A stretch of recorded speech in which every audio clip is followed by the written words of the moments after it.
danger to their parents or grandparents. It's the opposite. Their immunity after getting COVID is critical to save your family, if not the world, from this disease.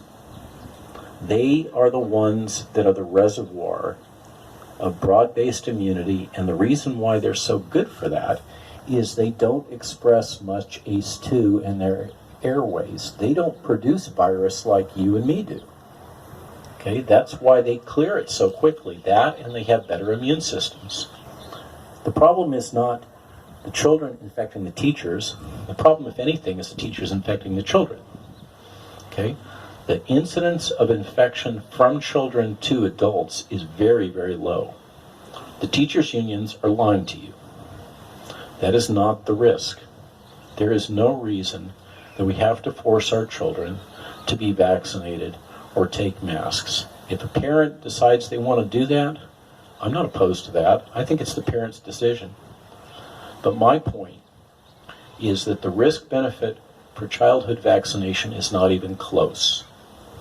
There is far more risk in vaccinating your children with these products, these particular vaccine products, than any benefit that they would obtain. The CDC just dropped arbitrarily the number of children that they were listing as having died with COVID infection, not from COVID infection. Okay, that number in all of the United States since the start of the outbreak is less than 1,000 kids. Okay, this is not a lethal virus for your children. As a parent and a grandparent, my recommendation to you is to resist and fight to protect your children. Now I'm going to take a little bit more time. I thank you for your tolerance and willingness to listen to me. I'm flattered. I'm going to talk to you a little bit about censorship and propaganda, because we're, as Rez says and Jimmy says, we're fighting a war, and the war is way, way bigger than this issue of vaccines. We're in an environment of total information control. Okay? What does that mean? Total information control, and frankly, as somebody that's out there at the battle lines and the very front, fighting for you, together with my wife, Dr. Jill Glasgow, day after day after day, this is a war. This is total information warfare. In the 21st century, it's like nothing we've ever seen before. I'm an expert in infectious disease and outbreaks. I've been through way too many of them. I've never seen anything like this. This is globally coordinated information warfare. The government, our government, has funded this to over $1 billion US. And that's without even accounting for all the money that Pfizer's put into this war. It's asymmetric war. I don't have $1 billion. Even Steve Kirsch doesn't have $1 billion to drop into this, despite all his success and his, amazing philanthropy. $1 billion is real money. Buys a lot of sycophantic press. This is not personal. It's not about medicine and healthcare. It's about total information control for political purposes. Medicine and healthcare have just become one of the many battlegrounds. COVID was politicized because it was politically useful to politicize it. There is no recognized ethical boundaries in this battle. Okay? If you think this is about fair, it's not.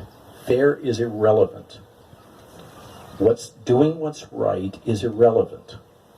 We are up against an opposition that has no respect for right and wrong as you and I were brought up to believe it to be. And the sooner you recognize that, the sooner you're ready for this battle. The people that think, oh, the nasty press is being so mean to me, and the government is censoring me, get over it. Okay? That's the way this goes. Okay? I have been hammered by the press. I'm still standing here. Okay? Just grow a thicker skin. Okay? As they say, stand up, Santa Barbara.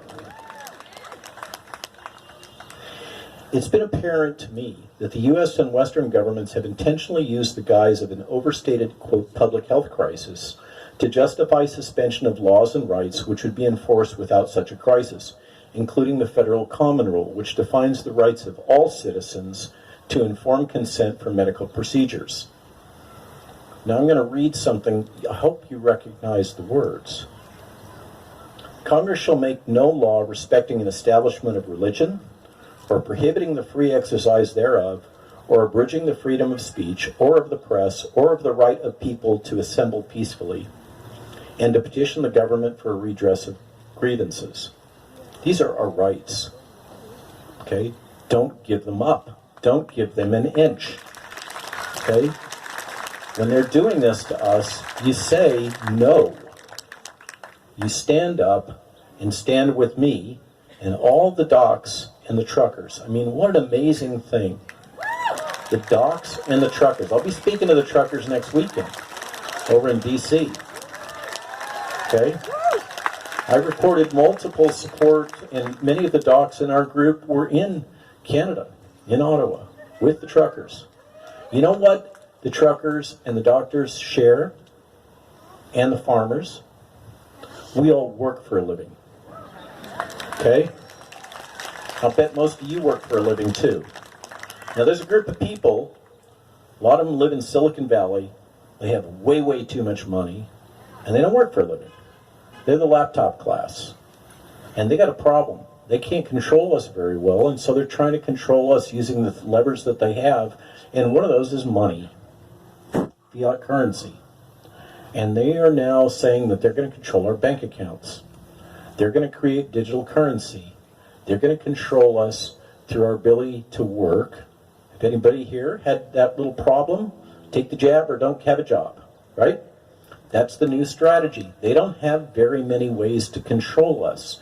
The people that live in the real world live in a world that's kind of messy. It's difficult to control. The people that live in the digital world, the laptop class, they think that everything should be able to be reduced to numbers and digits and economic spreadsheets. And if you don't mind your manners, they'll take away your privileges. They'll take away your ability to donate, to give, send, go. They'll pull the money back out of your bank account like they've done in Canada. That's the world we're living in. So if you have any illusions that this is about fairness and following the rules, get rid of them right now. Okay? That's my big message to you, in addition to integrity, dignity, and community. This is not about fair, and it's not about nice. Now, I'd like to say something about journalism. It's been a sharp shock over the last 2 years to have to come to terms with what journalism has become. I grew up in a time where journalists were taught to get the story, to get the truth, to get both sides, to recognize that there is no one truth. But that's not what they're being taught now in journalism school. They're being taught what's called advocacy and solutions journalism. Okay, what is advocacy journalism? I'm going to quote from Merriam-Webster, which, by the way, is another controlled information source now. Advocacy journalism is journalism that advocates a cause or expresses a viewpoint. I'm also going to quote from Merriam-Webster for the definition of propaganda. The spreading of ideas, information, or rumor for the purpose of helping or ensuring an institution, a cause, injuring an institution, a cause, or a person. It's also defined as ideas, facts, or allegations spread deliberately to further one's cause or to damage an opposing cause. Like this little flyer that's being spread around with a bunch of you folks. Why do you think they're doing that? Okay? They're not doing it because they're trying to get to truth. They're doing it to cause damage. Okay? Why do you think that Children's Health Defense and my personal hero, Bobby Kennedy, has been given this term anti-vaxxer?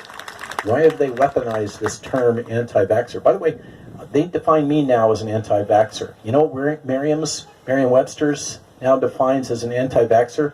Anybody who's against vaccine mandates is by definition an anti-vaxxer. They changed the definition. Okay? That's what's going on all over this. They changed the definition of vaccine. They changed the definition of anti-vaxxer because this is about information and mind control. That's not a conspiracy theory. That's what's going on. The sooner you wake up to it, the better.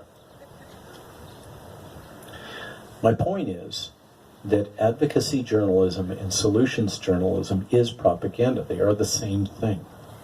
Now, why are we seeing this taught in our universities like Columbia? Well, there's an organization that's being given out great big grants multi-hundred-million-dollar grants to universities to teach advocacy journalism. What dean won't take that money? Okay? Guess what the organization is called? The Bill and Melinda Gates Foundation. Okay? That is what's behind a whole lot of this stuff. Now, I'm sure Bill thinks he's doing it for the right reasons. My problem is that Bill doesn't live in my world. He lives in the laptop class world, talking to very important people that ride around in fancy jets. He doesn't understand what our lives are like.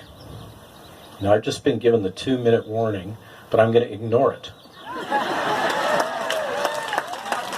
Now I'm going to talk about Homeland Security. It's not the job of election officials of the Department of Homeland Security to control the narrative of free speech. This is called mission creep where I work in D.C. Okay? It is not the job of the Department of Homeland Security to tell us what to think and what we can say as American citizens. There's this First Amendment thing that I read earlier. It says no. Okay? But I'm going to read you the National Terrorism Advisory System Bulletin of February 7th, 2022. This is a summary of the terrorism threat to the U.S. homeland. Ready?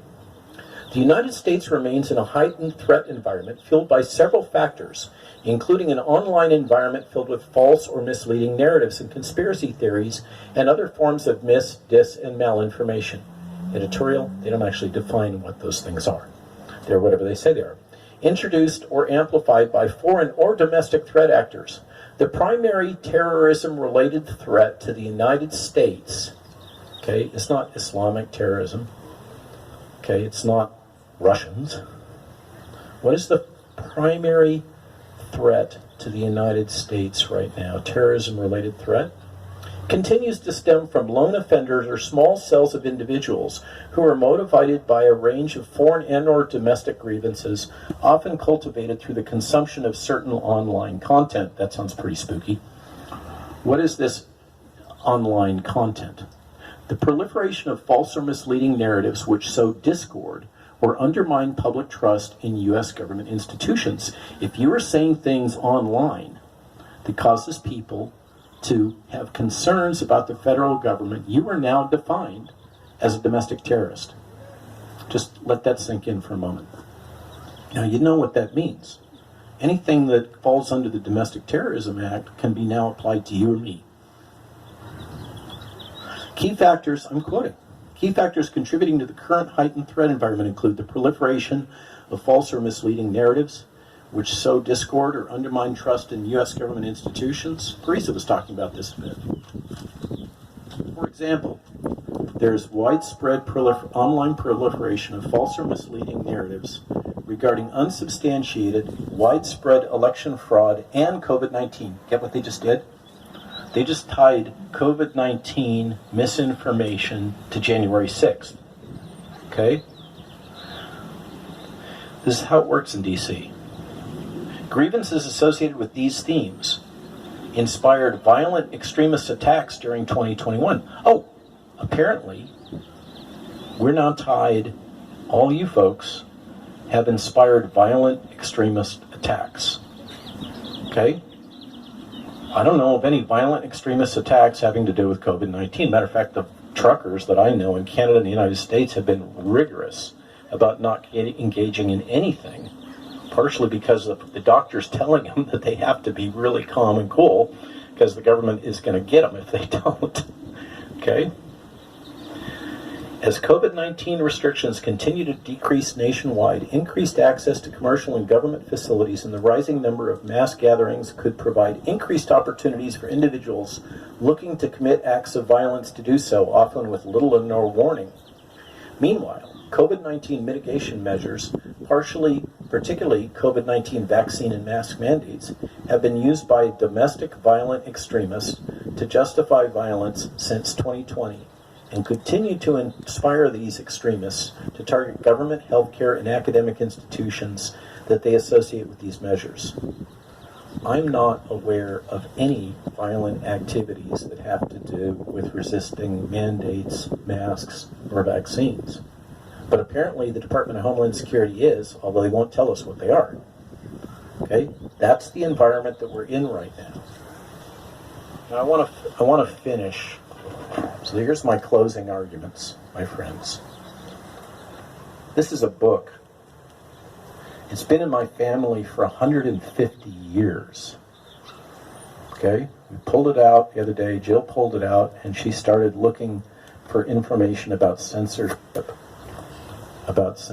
and propaganda in this book, published 150 years ago. The book is called Good Morals and Gentle Manners. It's by a gentleman named Alan Gow. Alan Gow was the leading ethicist of 150 years ago here in the United States. So listen to his words. They're still relevant. Regarding free speech, this is what he says, circa 1873. In most governments of the world, people are not permitted to assemble for the purpose of discussing freely the political, social, and religious questions in which they are interested. The government thinks and acts for the people. In our land, it's considered not only the right but the duty of the citizen to gain all the knowledge that can be obtained upon every subject of public interest, and for this purpose, religious, political, commercial, and educational conventions are frequently held to discuss topics affecting the welfare of society. Our government gives every man the right to speak. Sorry about the gender specificity, I know it's California. If he can secure an audience, and every audience the right to listen to such discussion as they may wish to hear. It's been said that error is not to be feared if truth is free to combat it. Remember what I said about St. Augustine? Truth is like a lion. Set it free. It'll defend itself. No man is sure of the truth until he has heard it fairly discussed. There are always two sides to a story, and if he is only half informed, who has listened to but one side?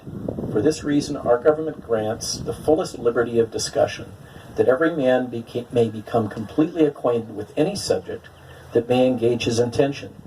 Free speech is one of the freeman's rights. It's 150 years ago.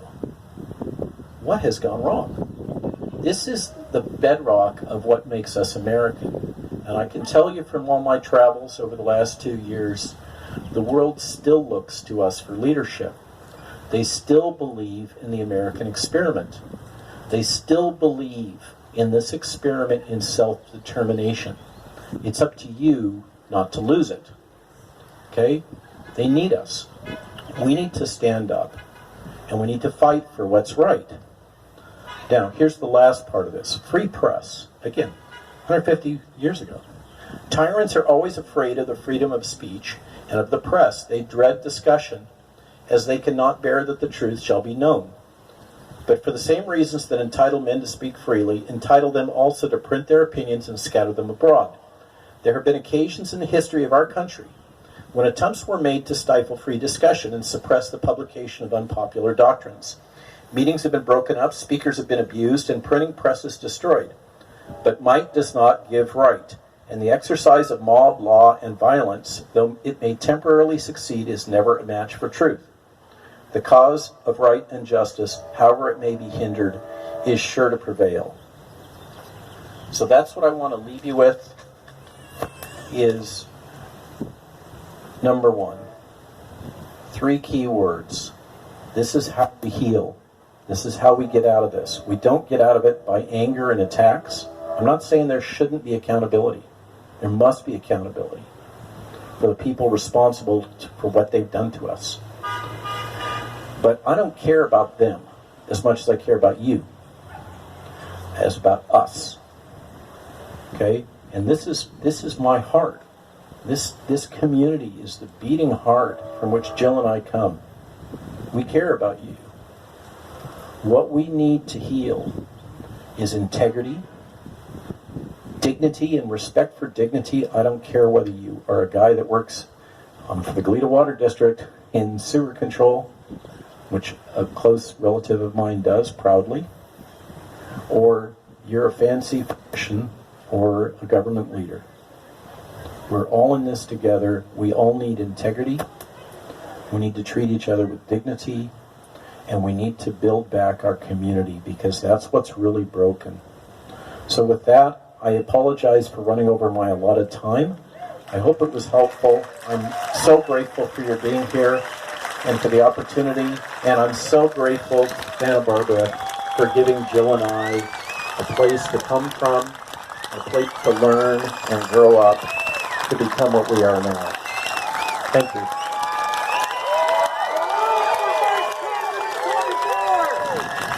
Malone is the Vice President 24! Jeff Malone!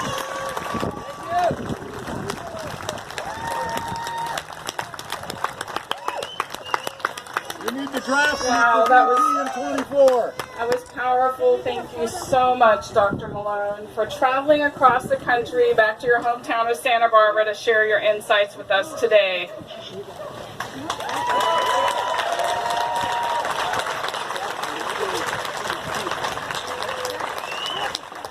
We recognize that each day Dr. Malone is making a sacrifice to speak up, and we appreciate him donating his time to come here to speak. Let's give a round of applause to Dr. Malone and all our special guests today.